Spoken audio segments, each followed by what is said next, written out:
breaking news and great news in favor of the Second Amendment out of the Court of Appeals, the Federal Court of Appeals for the Third Circuit based in Delaware, Pennsylvania, and New Jersey, involving the Range versus Garland case dealing with non-violent felons and whether they lose their right to keep and bear arms forever upon their conviction. Stay tuned. I'll tell you the breaking news when we get back.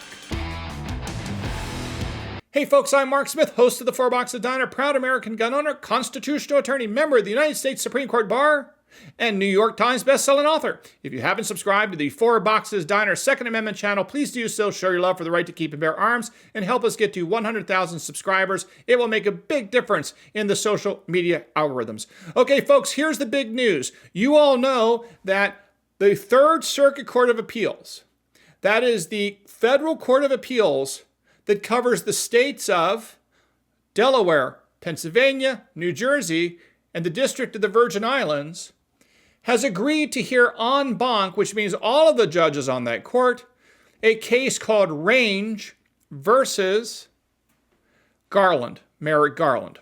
This case involves whether or not non-violent felons lose their right to keep and bear arms under the Second Amendment for the rest of their lives once they're convicted.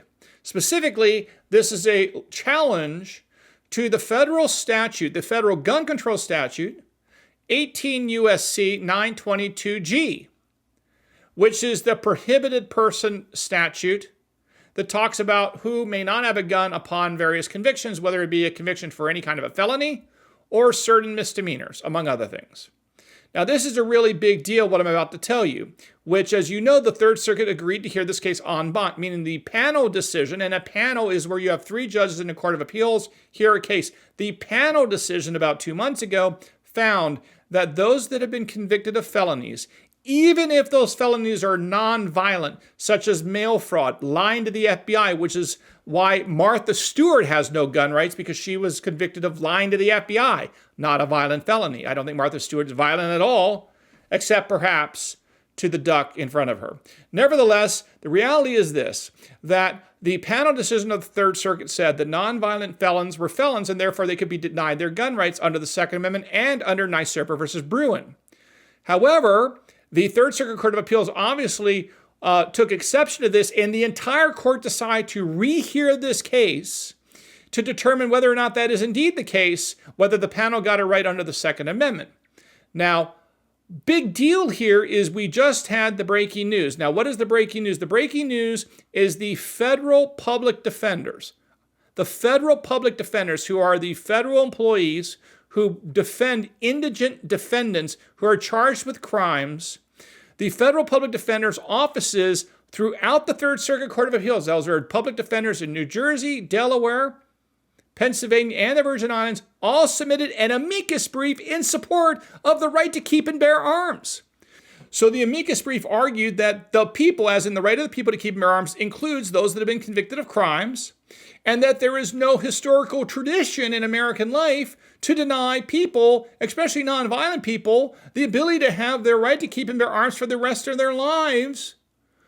That this law, to the extent it existed at all, did not exist until the 20th century, and none of this existed in the 1791 period. Now, as I mentioned before, the Third Circuit is really two views or two schools of thought about whether or not felons, people that have been convicted of crimes, can lose their gun rights for all time. There's two competing theories. The first theory is the liberal anti-gun theory, the progressive anti-gun theory that says that all they need to show is that someone disrespects the rule of law, they're not virtuous, and once they disrespect the rule of law and or are not virtuous, the government has the authority to take away their fundamental right to keep and bear arms. That's the anti-gun perspective, that basically, if we think you are a bad person, you're not good moral standing, you're the equivalent of a slave, of an Indian, of a Tory back at the time of our founding, and we can take away your gun rights just because we say so. That is the virtuous theory of this argument involving who can lose their gun rights for all times. The other theory is really a theory I call the dangerousness theory. This goes to say that we can take away individuals' gun rights if they are a danger to society. And that would be a violent felon who's demonstrated a propensity for being dangerous, violently dangerous, then you arguably could take away their gun rights. And those are the competing theories. I should note that, as you remember in prior videos, current Supreme Court Justice Amy Coney Barrett, in a famous case called Cantor versus Barr, when she was a lower court judge in the Seventh Circuit Court of Appeals, in Cantor versus Barr, she specifically held in a dissent that individuals who are nonviolent felons have the right to keep and bear arms. There's no historical precedent for denying nonviolent felons the right to keep and bear arms. That was Amy Coney Barrett as a lower court judge. So I think we know where her head is at when it comes to this question. We know there's at least two very powerful voices currently on the Third Circuit Court of Appeals.